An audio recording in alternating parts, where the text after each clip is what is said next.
Este é o Carmelo da Sagrada Família em Pouso Alegre, para muitos um local sagrado. A partir do momento que passamos por essas grades, todo o barulho aqui de fora é esquecido.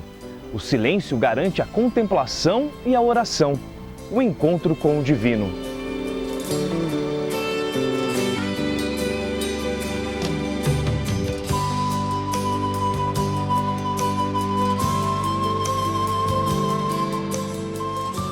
A construção deste Carmelo teve início no ano de 1954. Tudo foi sonhado e idealizado pela Madre Maria Imaculada da Santíssima Trindade, carinhosamente conhecida por Mãezinha. Uma mulher que entregou sua vida nas mãos de Deus, deixou-se guiar por Ele.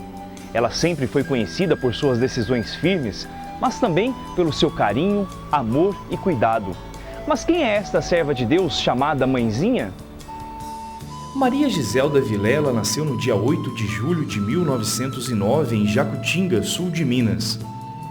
Era a terceira de 7 filhos do casal Manuel Vilela Pereira e Maria Augusta Campos Vilela.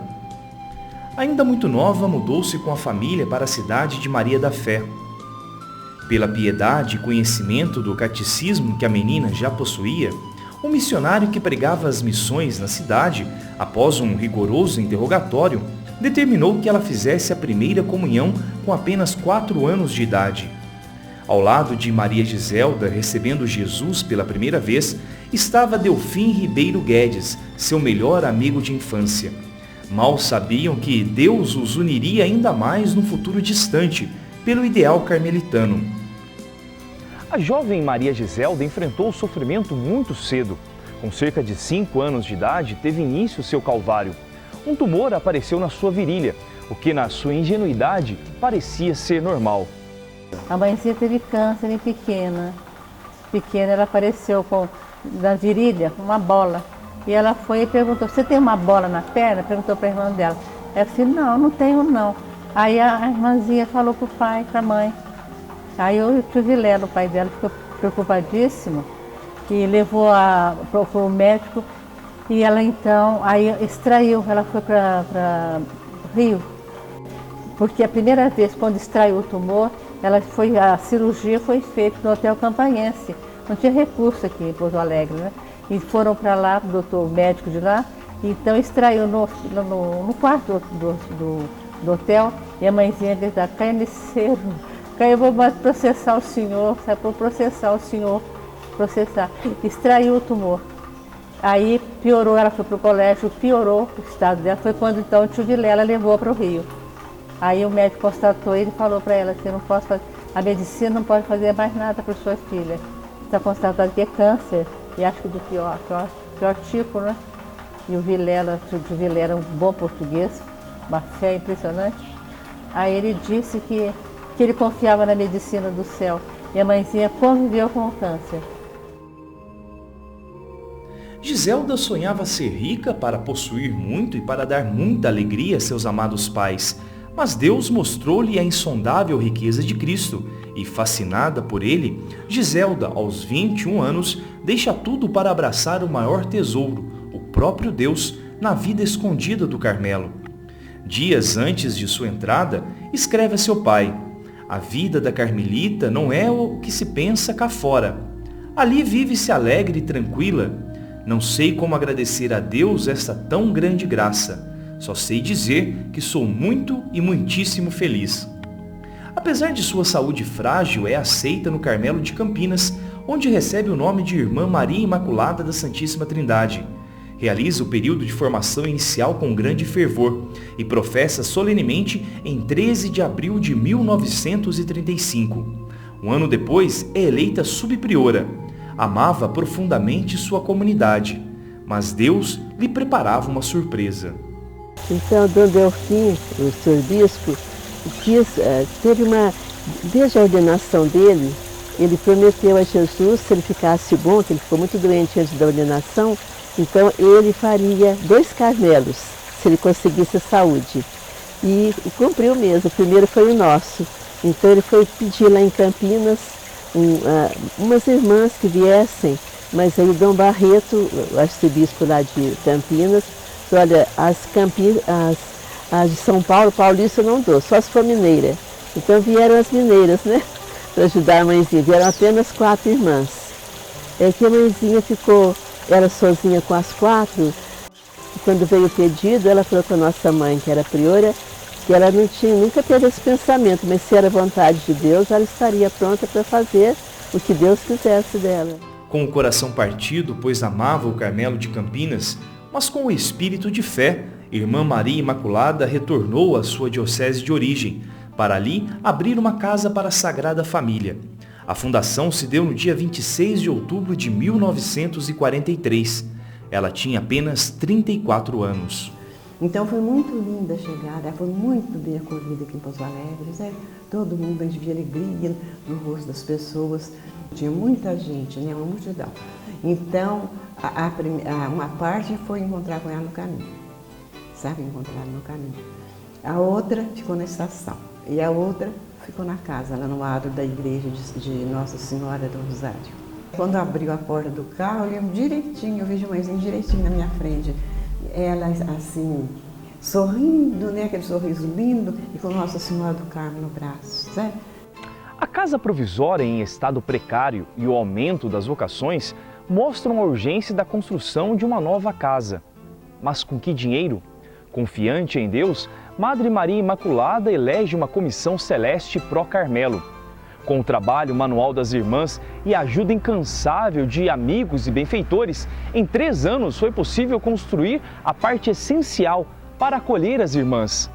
A mudança para o novo Carmelo ocorreu no ano de 1957. Mas nós não tínhamos dinheiro de jeito nenhum, era só confiança em Deus que nós tínhamos. E começamos em 53, começou então a gente a pedir daqui e dali um tijolinho para a casinha do Menino Jesus. E foram as cartinhas que a gente começava a escrever. Foi para o Brasil inteiro, foi cartinhas pedindo um tijolinho para a casinha do Menino Jesus. A gente escrevia mais ou menos assim, que o Divino Esmoler estava batendo à sua porta. Se pudesse ajudar a construção da casa dele, apenas um tijolinho bastaria, apenas uma esmolinha. E assinava Menino Jesus.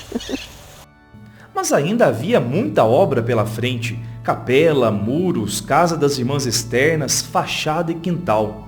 Tudo só ficou pronto em 1984.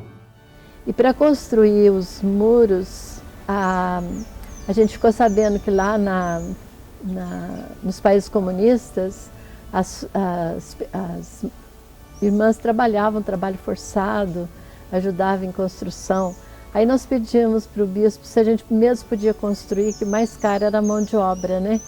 Aí ele falou assim, que vocês construam o muro, eu acredito, mas que esse muro vai ficar em pé, eu não acredito não.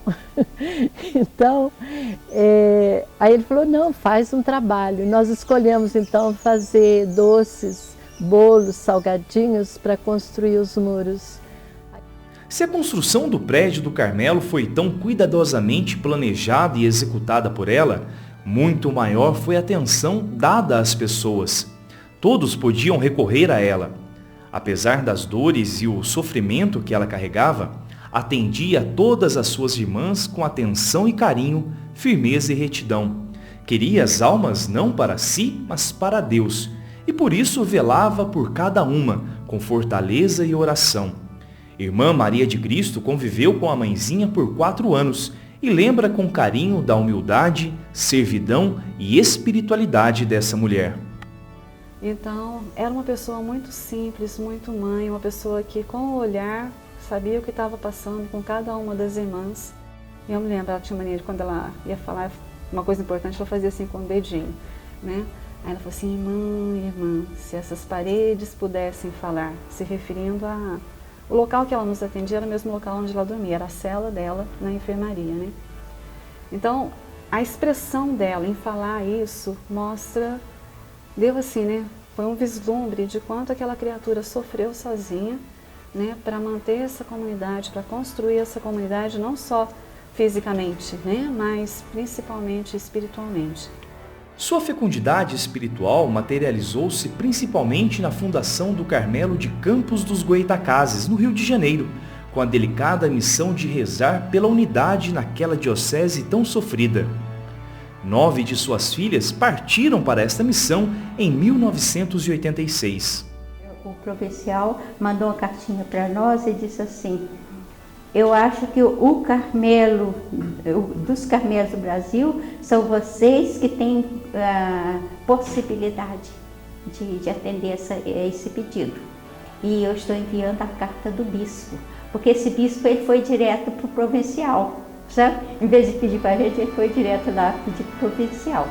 Então, isso assim, a senhora lê essa carta e vê o que pode fazer, né? A mãezinha leu a carta. Depois ela nos reuniu, leu a carta para nós e disse assim: essa carta é de Deus, está na hora. Quando ela falou assim, olha, acabou a nossa resistência por completo. E uma diocese sofrida pelo cisma dos tradicionalistas, a mãezinha viu nisso a mão de Deus. E acho que isso foi o maior motor para que ela aceitasse essa fundação. Ela já tinha, antes disso, recusado várias outras fundações por N motivos. Por questão de discrição e para tentar evitar sofrimento também, nós só descobrimos quem ia para a fundação, nós que não fomos, né, descobrimos quem foi para a fundação quando nós vimos que os copinhos de barro do refeitório das irmãs que iam tinham sumido, porque essa mudança foi antes. Então foi a partir daí, foi aquele choque, aí a gente não precisava dizer mais nada. O ano que se seguiu à fundação do Carmelo de Campos foi uma via sacra para a mãezinha. Crises e mais crises de erisipela, uma espécie de infecção na pele, e o mal que ela escondeu o quanto pôde das irmãs, câncer de mama. Já em estado muito avançado, foi assistida com muito carinho pelos médicos, especialmente Dr. Vitor, por suas enfermeiras e por Dom José D'Angelo Neto, bispo na época, dia 20 de janeiro de 1988. Embora seja o feriado da festa de São Sebastião, padroeiro da Arquidiocese de Pouso Alegre, a cidade e fiéis de outros municípios são tomados pela tristeza. Eu saí, quando eu percebi que ela estava morrendo, eu saí tocar o sino para chamar as irmãs. As mãezinhas estavam morrendo, mais ou menos 10h30, por parte da manhã, não me lembro o horário agora. Aí as irmãs foram correndo, aí eu cheguei, ela falou assim, aí eu cheguei e ainda fechei o olhinho dela assim. Abaixei a porta, já estava assim. Foi as irmãs chorando muito.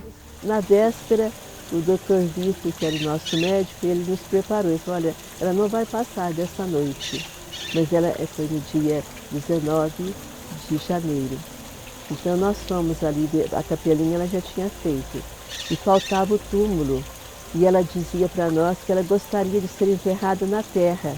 Mas quando ela morreu, nós falamos: não vamos deixar de jeito nenhum. Aí eu estava encarregado dos operários, mandei chamar o pedreiro, aí fizemos um túmulo dentro da capelinha. No momento que eu estava com eles, às 10h45, foi a hora que ela faleceu. Na capela do Carmelo da Sagrada Família, centenas de pessoas e vários sacerdotes velam o corpo de uma mulher de 77 anos e meio, que definia a si mesma como pobre e serva. Misto de lágrimas, paz e presença de Deus. Foi uma coisa assim que abalou todo mundo, porque Dom José mesmo disse isso na homilia dele, né? Era uma pessoa que conhecia Pouso Alegre por dentro. Então, por conhecer Pouso Alegre por dentro, só a gente e só essas pessoas que tiveram contato com ela no locutório sabem de quanta coisa bonita e quanta ajuda que devem a essa pobre monja, né? Ela sempre se dizia, né? Eu sou serva, sou pobre, né? O dia inteiro foi aquele revezar-se contínuo de pessoas diante da grade. E ela já tinha uma fama de santidade mesmo fora do Carmelo, porque as pessoas pediam constantemente para que a gente pegasse terços, objetos de piedade, alianças de casais, essas coisas todas, e tocassem esses objetos no corpo dela. Então foi várias missas ocorrendo uma atrás da outra, né? Por alma dela. Muitas pessoas assim, querendo tocar as coisas, os objetos nela, né? Passavam para dentro terço, medalhas para serem tocadas para ela guardar uma lembrança dela. Pouco tempo depois, muitas pessoas começam timidamente a rezar aqui, junto ao muro da clausura das monjas carmelitas.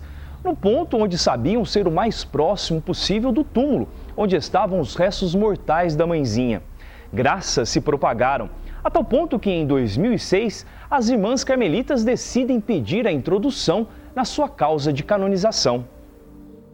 Em 16 de fevereiro de 2006, a Ordem dos Carmelitas Descalços assume esta causa.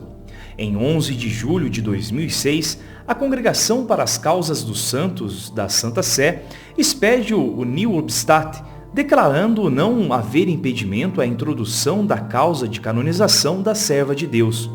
Em 30 de setembro do mesmo ano, dá-se a sessão de abertura do processo de canonização. Irmã Teresa Margarida veio de Cotia para cuidar especificamente do andamento do processo de vida, virtudes e fama de santidade da mãezinha. Fama essa que extrapolou os muros do Carmelo. Para começar esse processo já deve existir aquilo que a Igreja hoje chama de fama de sinais. Quer dizer, prováveis milagres. Evidentemente, o milagre será comprovado ou não a partir de um outro processo, que pode correr paralelo a este. Mas este é para estudar justamente a fama de santidade que teve em vida, na morte e depois da morte. Como essa fama de santidade foi evoluindo, não morreu no coração do povo, então se pensou em começar o processo. No dia 12 de abril de 2007, fez-se a exumação da serva de Deus e o reconhecimento canônico dos seus restos mortais. No dia seguinte, deu-se a inumação da serva de Deus na capela mortuária, com acesso para o povo pela parte externa e para as monjas pela parte da clausura. Construiu-se também o Memorial da Serva de Deus, onde as pessoas podem conhecer um pouco mais de sua vida. Madre Maria Imaculada da Santíssima Trindade deu exemplo, amou, foi fiel a Jesus Cristo e testemunhou o reino de Deus. Mas pode uma pessoa que viveu 58 anos enclausurada no Carmelo ter algo significativo para nos dizer ainda hoje? Pela graça de Deus, muitas jovens podem viver assim, enclausuradas, testemunhando o amor de Deus. Ser carmelita é ser toda de Deus.